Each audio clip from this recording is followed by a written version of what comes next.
আল্লাহর নবী সাল্লাল্লাহু আলাইহি সাল্লাম মুতার যুদ্ধের ডাক দিলেন। মসজিদে নববীতে সাহাবীরা একত্রিত হলেন। মুতার যুদ্ধ সংগঠিত হবে। আল্লাহর নবী সাহাবীদেরকে ডাকলেন। সমস্ত সাহাবীরা যখন একত্রিত হলেন, আল্লাহর নবী ঘোষণা দিলেন মুতার যুদ্ধে যেতে হবে। তোমরা যেতে রাজি আছো কিনা?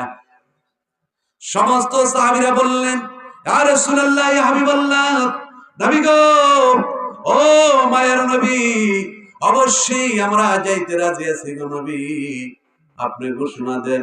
আল্লাহর নবী সাহাবীদেরকে উদ্দেশ্য করে সর্বপ্রথম ডাক দিলেন, আমার পালক ছেলে যায়েদ কোথায়? যায়েদ দাঁড়াও। সুবহানাল্লাহ বলেন। আল্লাহর নবীর পালক পুত্র হযরতে যায়েদ রাদিয়াল্লাহু তাআলা দাঁড়িয়ে গেলেন। এরপর আল্লাহর নবী ডাক দিলেন, হযরতে জাফর বিন আবু তালেব কোথায়? হযরতে জাফর রাদিয়াল্লাহু তাআলা দাঁড়িয়ে বললেন, লাব্বাইক ইয়া রাসূলুল্লাহ, আমি উপস্থিত আছি। এরপর আল্লাহর নবী ডাক দিলেন, হযরতে আব্দুল্লাহ বিন রাওহা কোথায়? হযরতে আব্দুল্লাহ বিন রাওহা রাদিয়াল্লাহু তাআলা দাঁড়িয়ে গেলেন। সুবহানাল্লাহ বলেন। তিনজন সাহাবী যখন দাঁড়ালেন, আল্লাহর নবী বললেন, রে যায়েদ, এই মুতার যুদ্ধের প্রথম সেনাপতি তোমাকে আমি নিয়োজিত করলাম। তুমি মুতার যুদ্ধের প্রথম সেনাপতি। তুমি যখন শহীদ হয়ে যাইবা, দ্বিতীয় সেনাপতির দায়িত্ব পালন করবে জাফর রাদিয়াল্লাহু তাআলা। জাফর যখন শহীদ হয়ে যাবে, তৃতীয় সেনাপতি হিসাবে দায়িত্ব পালন করবে আব্দুল্লাহ বিন রাওহা। আব্দুল্লাহ বিন রাওহা যখন শহীদ হয়ে যাবে, তখন মুসলমানের পক্ষ থেকে যাদেরকে সেনাপতি হিসাবে নিয়োজিত করে সেই পরবর্তী সেনাপতি হবে। আল্লাহর নবী কয়জনের কথা বললেন? কথা বলে না, কয়জনের কথা? আল্লাহর নবী এবার হযরতে যায়েদ রাদিয়াল্লাহু তাআলা আনহু, হযরতে জাফর বিন আবু তালেব রাদিয়াল্লাহু তাআলা আনহু, হযরতে আব্দুল্লাহ বিন রাওহা রাদিয়াল্লাহু তাআলা আনহুকে বললেন, যাও তোমরা বাড়িতে চলে যাও। সমস্ত সাহাবীদেরকে বললেন, তোমরা বাড়িতে গিয়া বিদায় নিয়ে আসো। কে শহীদ হয়ে যাইবা, শহীদ হয়ে যাওয়ার পর আর কারোর সাথে দেখা হবে না, তোমরা বাড়িতে গিয়ে বিদায় নিয়ে চলে আসো। আল্লাহর নবী দেখেন, আল্লাহর নবীর সাহাবীরা আল্লাহর নবীর কেমনে ইত্তেবা করেছেন, রাসূলের হুকুমটাকে কেমনে ভাবে গ্রহণ করেছেন, প্রাধান্য দিয়েছেন। সবাই বাড়িতে চলে গেল।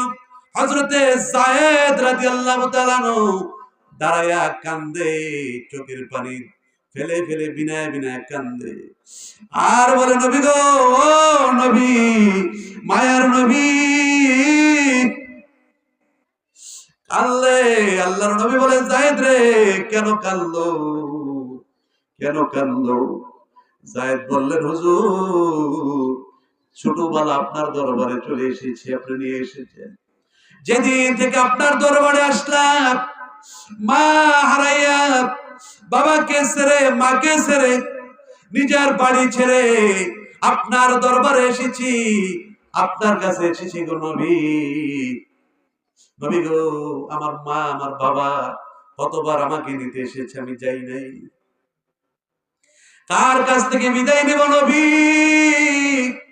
আপনি তো আমার মা, আপনি আমার বাবা গো নবী।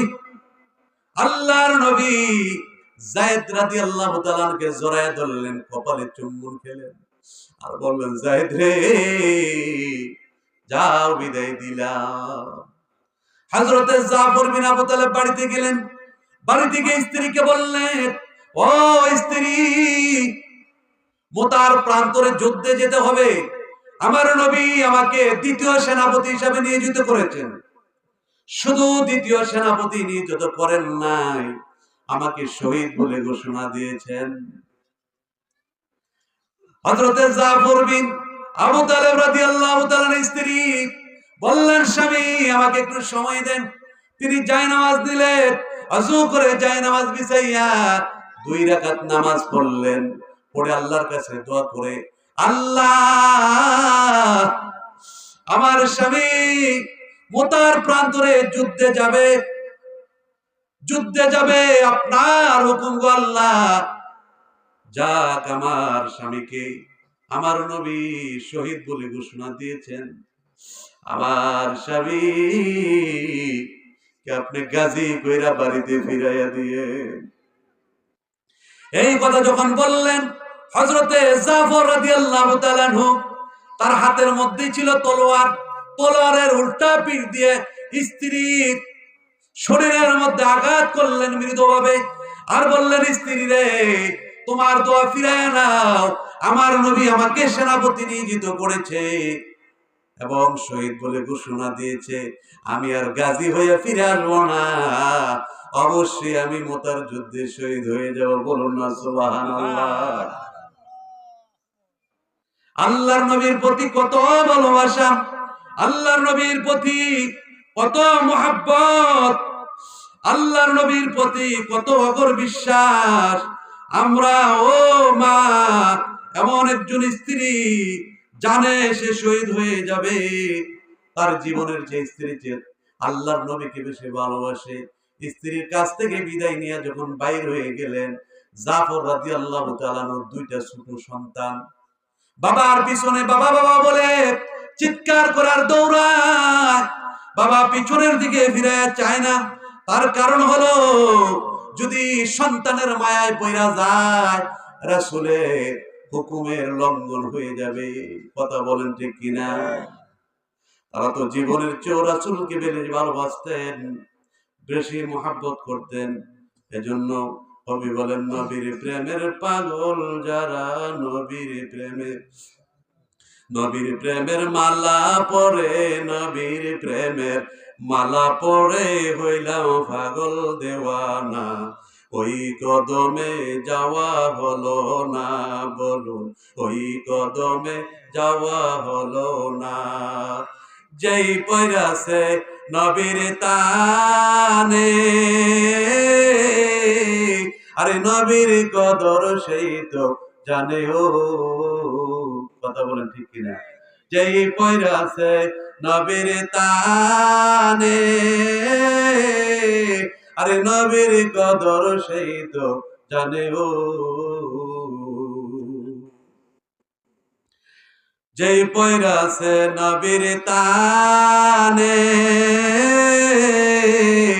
আরে নবীর কদর সেই তো জানে। ও মধুর বাণী শোনবি কানে, মধুর বাণী শুনবি কানে, হলে নবীর দেওয়ানা, ওই কদমে যাওয়া হলো না। বলুন, ওই কদমে যাওয়া হলো না। নবীর প্রেমে যেজন পাগল, আর জীবন তাহার হবে সফল। নবীর প্রেমে যেজন পাগল, আর জীবন তাহার হবে সফল। দরুদ মিলাদ বেশি পড়া, দরুদ মিলাদ বেশি পড়া, এই তো ঈমান নবীর প্রতি। কথা বলেন ঠিক কিনা? দরুদ মিলাদ বেশি পড়া, দরুদ মিলাদ বেশি পড়া, এই তো প্রেমের নমুনা, ওই কদমে যাওয়া হলো না। বলুন, ওই কদমে যাওয়া হলো না। ইয়া রাসূলুল্লাহ বলেন, আল্লাহর নবী সাহাবী জাফর বিন আবু তালেব রাদিয়াল্লাহু তাআলা পিছনের দিকে ফিরে তাকায় না। তিনি চলতে লাগলেন, মুতার প্রান্তরে যুদ্ধে যাবেন। এবার আব্দুল্লাহ বিন রাওহা, করুণ ঘটনা, আব্দুল্লাহ বিন রাওহা মাত্র বিবাহ করেছে। ওই দিনই তার বাসর, বিবাহ করে বাড়িতে বউ রেখেছে। আল্লাহর নবী যুদ্ধের ডাক দিয়েছেন, তিনি মসজিদে নববীতে গেলেন। এবার তিনি বাড়িতে গিয়া বাহির থেকে ডাক দিলেন, স্ত্রী রে, ও স্ত্রী, ঘরের ভিতরে আছো নেই, আমার একটা কথা শোনো। সুবহানাল্লাহ বলেন। আল্লাহর নবী ওই সাহাবী আব্দুল্লাহ বিন রাওহা রাদিয়াল্লাহু তাআলা স্ত্রীকে ডাক দিলেন, স্ত্রীকে ডাক দেওয়ার পরে ঘর থেকে জবাব দিলেন, কে কে আমাকে ডাকেন? বাইরে থেকে বললেন, আমি আব্দুল্লাহ বিন রাওহা। স্ত্রী বললেন, কি হয়েছে, কিসের বিদায়, কিসের বিদায় চান? আব্দুল্লাহ বিন রাওহা বলে, বিদায় দাও, দেখা হবে পরকালে।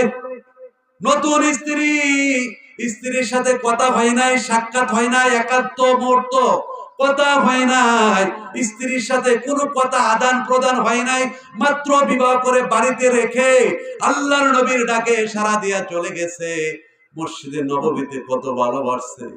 এবার স্ত্রী বলে, স্বামী গো, ও স্বামী, মদিনার ভিতরে রূপবতী সুন্দরদের মধ্যে আমি একজন মেয়ে, মাত্র আপনার সাথে বিবাহ হইল, কথা হলো না, আপনাকে ভালো করে দেখলাম না, আপনি আমাকে ভালো করে দেখলেন না, কিসের বিদায় চান? হযরত আব্দুল্লাহ বিন রাওহা বললেন, স্ত্রী রে, আল্লাহর নবী মুতার যুদ্ধে আমাকে 3 নাম্বার সেনাপতি হিসেবে নিয়োজিত করেছেন, শুধু সেনাপতি নিয়োজিত করেন নাই, 3 নাম্বার শহীদ বলে ঘোষণা দিয়েছেন। আমি আর গাজী হয়ে ফিরে আসবো না, আর তোমার সাথে সাক্ষাৎ হবে না, মরণের পরে হাসরের মাঠে তোমার সাথে আমার সাক্ষাৎ হবে। আব্দুল্লাহ বিন রাওহার স্ত্রী চোখের পানি ছেড়ে ছেড়ে কাঁদলেন। স্বামী, একটু করে আসেন, আপনাকে আমি প্রাণ ভরে দেখি। হযরত আব্দুল্লাহ বিন রাওহা বলেন, না না, আমি যদি করে যাই তুমি প্রেম নিবেদন করবা, আর যদি প্রেম নিবেদন করো আল্লাহর নবী হুকুমে পালন আমি করতে পারবো না, আল্লাহর নবী মুহাব্বত আমি ছাড়তে পারবো না। স্ত্রী বলেন, না না, খোদার কসম, ও মা, ও আমার বোনেরা, মন দিয়ে শোনেন গো মা, কেমন রাসূলের পাগল ছিলেন হযরত আব্দুল্লাহ বিন রাওহার স্ত্রী। আমরা হলে কি করতাম গো মা? তিনি বললেন, না, আল্লাহর নবীকে আপনি ভালোবাসেন, আমিও ভালোবাসি, আল্লাহকে ভালোবাসেন, আমিও তো ভালোবাসি, না প্রেম নিবেদন করো না, আপনি ঘরের বিষয় আসে, আপনার প্রাণ ভরে আপনার চেহারাটা একটু আমি দেখবো, কাল কিয়ামতের ময়দানে কোটি কোটি মানুষের সম্মুখে যেন আমি আমার স্বামীকে দেখে চিনতে পারি। ইয়া রাসূলুল্লাহ বলেন। আব্দুল্লাহ বিন রাওহার স্ত্রী কান্নার কথা বলে হযরতে আব্দুল্লাহ বিন রাওহা বলে, না না, আমি ঘরে ঢুকবো না, যে আল্লাহর জন্য, যে রাসূলকে এত মহব্বত করি, যেই নবীকে এত মহব্বত করি, ওই নবী, ওই আল্লাহ কাল কিয়ামতের ময়দানে তোমার সাথে আমার পরিচয়ের ব্যবস্থা করে দিবে। সুবহানাল্লাহ বলেন। আমি যাড়ো প্রেমে পাগল, সে তো মদিনা, অনানলে জইলা মরি, ওহি রব্বানা। আমি ঝাড়ো প্রেমে পাগল, সে তো মদিনা, এশকের আগুনে জইলা মরি, ওহে রব্বানা। কথা বলেন ঠিক কিনা? আব্দুল্লাহ বিন রাওহা চলে গেলেন, যুদ্ধের ময়দানে চলে গেলেন, 3 জন সেনাপতির দায়িত্ব নিয়ে চলে গেলেন। মুতার প্রান্তরে যুদ্ধ আরম্ভ হয়ে গেল। যুদ্ধ চলতেছে, যুদ্ধ চলতেছে। হযরতে যায়েদ বিন হারেসা রাদিয়াল্লাহু তাআলা আনহু, আল্লাহর নবীর পালক সন্তান, যুদ্ধ করতেছেন, সেনাপতির দায়িত্ব পালন করতেছেন। যুদ্ধ করতে করতে কাফের বেঈমানদেরকে জাহান্নামে পাঠাইয়া, হঠাৎ করে কাফের ওনার হাতের মধ্যে তলোয়ার দিয়ে আঘাত করলেন, ডান হাতটা পড়ে গেল। আবার বাম হাতের মধ্যে আঘাত করলেন, তিনি ডান হাত যখন পড়ে গেলেন, তলোয়ারটা বাম হাতে নিলেন, বাম হাতে যখন আবার আঘাত করলেন, ওই যুদ্ধের ময়দানের পতাকাটা বুকের মধ্যে জড়াইয়া ধরলেন। আবার যখন বুকের মধ্যে আঘাত করলেন, মুখের মধ্যে নিয়ে ওই পতাকা ধরে রাখলেন। এমন সময় এক বেঈমান এসে ওনাকে শহীদ করে দিলেন। শহীদ করে যখন তিনি শহীদ হয়ে গেলেন, আল্লাহর নবী মসজিদে নববীতে সাহাবীদেরকে নিয়ে বসে আছেন। আল্লাহর নবী হঠাৎ করে চোখের পানি ছেড়ে কাঁদলেন। সাহাবীরা বললেন, ও ইয়া রাসূলুল্লাহ, ইয়া হাবিবাল্লাহ, নবী গো, ও মায়ার নবী, আপনি কেন কাঁদেন? সাহাবীরা রে, আমি যা দেখি তোমরা তা দেখো না। এই মাত্র আমার পালক সন্তান যায়েদ শহীদ হয়ে গেছে। পতাকা নিয়েছে জাফর বিন আবু তালেব। আল্লাহর নবী হযরতে যায়েদ বিন হারেসা রাদিয়াল্লাহু তাআলার জন্য দোয়া করলেন। সাহাবীদেরকে নিয়ে জানাজার নামাজ পড়লেন। বলেন তো ক্ষমতা দিয়েছেন কে? আল্লাহ যদি রাসূলকে ক্ষমতা দেয়, রাসূল যদি ক্ষমতার বলে গায়েবের খবর বলতে পারে, শতে শতে মাল দূরে দেখতে পারে, তাহলে আপনার আমার কোন সমস্যা আসেনি? আল্লাহর নবী তিনজনকে বললেন শহীদের ঘোষণা, তিনজনেই শহীদ হয়ে যাবেন। তাহলে এটা গায়েবের খবর কিনা? এই গায়েবের খবর দেনেওয়ালা নবী আপনার নবী, আমার নবী। এবং দূরে যুদ্ধ হচ্ছে, শুধু নবী না, আল্লাহর ওলিরাও দেখেন, সাহাবীরা দেখেন। একটা হাদিস বললে বুঝতে পারবেন। হযরত ওমর রাদিয়াল্লাহু তাআলা আনহু, আল্লাহর হাবিবের ওফাতের পরে হযরত ওমর রাদিয়াল্লাহু তাআলা আনহু মসজিদে নববীতে দাঁড়াইয়া খুতবা দিচ্ছেন।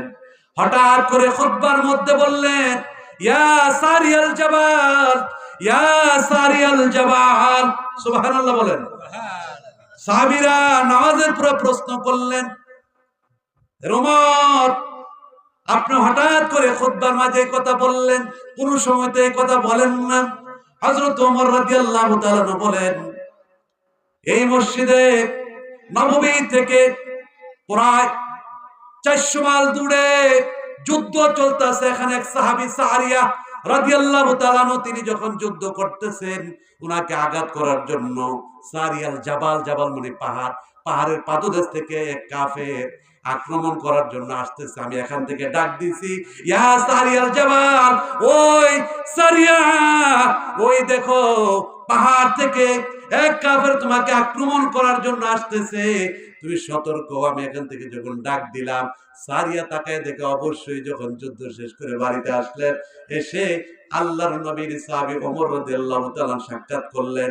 সাহাবীর থেকে বললেন, ওই দিন যদি ওমর আমাকে সতর্ক না করতো, আমি কাফেরদের হাতে শহীদ হয়ে যেতাম। ক্ষমতা দিয়েছেন কে? তাহলে আল্লাহর নবীর ক্ষমতা আছে না নাই? হযরতে জাফর রাদিয়াল্লাহু তাআলা যুদ্ধ করতে লাগলেন। যুদ্ধ করতে করতে এক পর্যায়ে তিনি শহীদ হয়ে গেলেন। এরপরে পতাকা ধরলেন হযরতে আব্দুল্লাহ বিন রাওহা রাদিয়াল্লাহু তাআলা আনহু। কে? আব্দুল্লাহ বিন রাওহা রাদিয়াল্লাহু তাআলা আনহু পতাকা ধরলেন। পতাকা ধরে যুদ্ধ করতে করতে করতে এক পর্যায়ে তিনিও শহীদ হয়ে গেলেন। সুবহানাল্লাহ বলেন। তিনিও শহীদ হয়ে গেলেন। নারায়ে তাকবীর, আল্লাহু আকবার, নারায়ে রিসালাত, ইয়া রাসূলুল্লাহ, আহলে সুন্নাত ওয়াল জামাত জিন্দাবাদ জিন্দাবাদ। প্রধান বক্তার আগমন, শুভেচ্ছা স্বাগত। ইসলামপুরের পক্ষ থেকে লাল গোলাপ শুভেচ্ছা। নারায়ে তাকবীর, আল্লাহু আকবার। সকল আলহামদুলিল্লাহ। আমাদের প্রধান আলোচক আমাদের মাঝে উপস্থিত হয়েছেন, তিনি আলোচনা করবেন। আপনারা বসুন, আমি কিছুক্ষণের ভিতরে শেষ করে দিচ্ছি। আল্লাহর নবী সাহাবী আব্দুল্লাহ বিন রাওহা রাদিয়াল্লাহু তাআলা শহীদ হয়ে গেলেন। আল্লাহর নবী মসজিদে নববীতে সাহাবীদেরকে নিয়ে জানাজার নামাজ পড়লেন। জাফর বিন আবু তালেবের, এরপর আব্দুল্লাহ বিন রাওহা। আল্লাহর নবী ঘোষণা দিলেন, এই মাত্র জাফর শহীদ হয়ে গেছে। পতাকা ধরেছে আব্দুল্লাহ বিন রাওহা। আব্দুল্লাহ বিন রাওহা যখন শহীদ হয়ে গেছেন, এরপরে মুসলমানের পক্ষ থেকে সাহাবীদের পক্ষ থেকে একজনকে সেনাপতি বানালেন। বানাইয়া যুদ্ধের মধ্যেই হযরতে খালিদ বিন ওলীদকে সেনাপতি বানাইয়া যুদ্ধ মুসলমানদের বিজয় আসলো। বলুন না সুবহানাল্লাহ। তাহলে বলুন তো তারা জানছে আল্লাহর নবীর কত ইত্তেবা, কত মহব্বত করেছে আল্লাহর নবীর, কেমন অনুসরণ করেছে।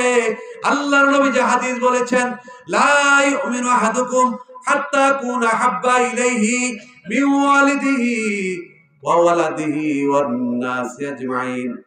তুমি ততক্ষণ পর্যন্ত ঈমানদার হতে পারবে না যতক্ষণ পর্যন্ত তোমার পিতা মাতা, সন্তান সন্ততি, এমনকি পৃথিবীর সমস্ত মানুষ থেকে তুমি আল্লাহর নবীকে ভালো না বাসবে। তাহলে বলেন তো আল্লাহর নবী যখন যুদ্ধের ময়দানে যাওয়ার জন্য বলেছেন, নতুন বউ ঘরে রেখে তিনি যুদ্ধের ময়দানে চলে গেলেন। জানে শহীদ হয়ে যাবে, জানে দুনিয়া থেকে বিদায় হয়ে যাবে, তারপরও ছেলে মেয়ে, স্ত্রী পুত্র, মা বাবা, বন্ধু বান্ধব সবার মহব্বতকে উপেক্ষা করে আল্লাহর নবীকে ভালোবাসার কারণে, আল্লাহকে ভালোবাসার কারণে যুদ্ধের ময়দানে লিপিবদ্ধ হয়ে গেছে। কথা বলেন ঠিক কিনা? জাপিয়া পড়েছে, যুদ্ধের ময়দানে চলে গেছে। জন্য আল্লাহ তাআলা কোরআনুল কারীমে বলেছেন, আন-নাবিয়্যু আউলা বিল মুমিনিনা ওয়া মিন আনফুসিহিম। আল্লাহর নবী বললে আল্লাহ তাআলা কোরআনুল কারীমে আমাদেরকে আলোচনা করে জানিয়ে দিলেন, হাবিব, ও হাবিব, মুমিনদের নিকট যারা মুমিন, যারা ঈমানদার, তাদের নিকট যারা আপনাকে ভালোবাসে, তাদের জীবনের চেয়ে বেশি প্রিয় আপনি রাসূল। সুবহানাল্লাহ বলেন। কার ঘোষণা? কার ঘোষণা? আল্লাহর ঘোষণা। আল্লাহ বলেছে মুমিন যারা, তারা অবশ্যই আপনাকে জীবন দিয়ে ভালোবাসে। এমন কথা তাদের মুখ দিয়ে বার হয় না যে কারণে তাদের ঈমানটা নষ্ট হয়ে যায়। কথা বলেন ঠিক কিনা? এই জন্য যারা আমরা সুন্নি মুসলমান, আশিকে রাসূলের জন্য আমরা নবী নবী করি। যতই নামাজ পড়লেন, রোজা রাখলেন, হজ করলেন, যাকাত দিলেন, ভালো কাজ করলেন না, কেমন করলেন, কোনো কিছুই আল্লাহর দরবারে কবুল হবে না যদি রাসূল সাল্লাল্লাহু আলাইহি সাল্লামের সাথে আপনার দুশমনি থাকে, রাসূলের ভালোবাসা মহব্বত আপনার অন্তরে কম থাকে। এই জন্য আল্লাহর নবী বলেছেন, হুব্বুর রাসূল মিনাল ঈমান ওয়াল ঈমানু ফিল জান্নাহ। আমার মহব্বতের নাম হলো ঈমান, ভালোবাসার নাম হলো ঈমান। আর আমার রাসূলের ভালোবাসা যতক্ষণ না আসবে অন্তরে, ততক্ষণ পর্যন্ত ঈমানদার হতে পারবে না। আর ঈমানদার না হলে মুমিন হতে পারবে না, আর তাদের জন্য জান্নাতও নাই। আর যদি আমার রাসূলের ভালোবাসা দিয়ে অন্তরটা পরিপূর্ণ থাকে, মরতে দেরি হবে, আপনার কবরটা জান্নাতের টুকরা হতে দেরি হবে না। এজন্য ইয়া আইয়ুহাল্লাযীনা আমানু, হে ঈমানদারগণ, আতিউল্লাহ, ইত্তেবা করো আল্লাহ, ওয়া আতিউর রাসূল, ইত্তেবা করো রাসূলের। আল্লাহ আল্লাহর রাসূলের ভালোবাসা যখন তোমার অন্তরে চলে আসবে, তখন তুমি ঈমানদার হয়ে যাইবা। আর ঈমানদার হলে একটি কাজ করলে ওই কাজটা আল্লাহর দরবারে কবুল হয়, কবুল হবে। কথা বলেন ঠিক কিনা? আল্লাহ তাআলা আমাদের সকলকে আল্লাহর রাসূলের ভালোবাসা, মহব্বত নিয়ে দুনিয়াতে বেঁচে থাকার তৌফিক দান করুন এবং দুনিয়াতে চলে যাওয়ার তৌফিক দান করুন। আমিন বলেন। আর আমরা কয়েকটি কাজ করব। আল্লাহর ইবাদত, রাসূলের মহব্বত। কার ইবাদত? কথা বলেন। ইবাদত হবে কার? লিয়াবুদুল্লাহ।